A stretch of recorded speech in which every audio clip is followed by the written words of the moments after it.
Ես գիտեմ, որ ձեզանից շատերը ինձ չեն սիրում, դա ձեր անձնական իրավունքն է, բայց ես ձեզ ուզում եմ մի բան խոսք տալ, անկախ նրանից դուք ինձ ատում եք, թե ոչ, ձեր տղաների այրանվրեժը ես եմ լուծելու ձեր փոխարեն, սիրելի մայրեր, ձեր գլուխը բարձր,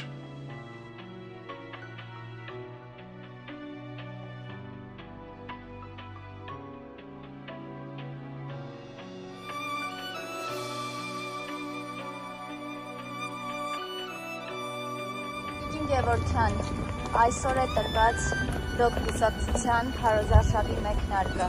Ինչու հենց ընտրեցիք այսօրը եւ ինչու հենց հաղթանակ զբոսայգի։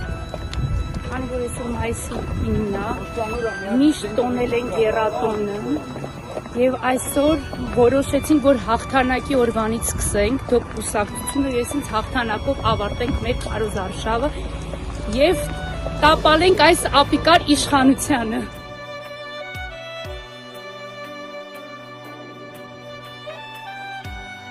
Գալու է այն օրը, երբ ձեզ գնահատելու է։ Գալու է այն օրը, որ դուք չզգաք ձեր որդիների պակասը։ Ինչ որ մի չափով գոնե պետություն կոչված բառակապակցությունը կփորձի հոգալ ձեր բոլոր հոգսերը եւ դառները։ Ես դա ձեզ խոստանում եմ։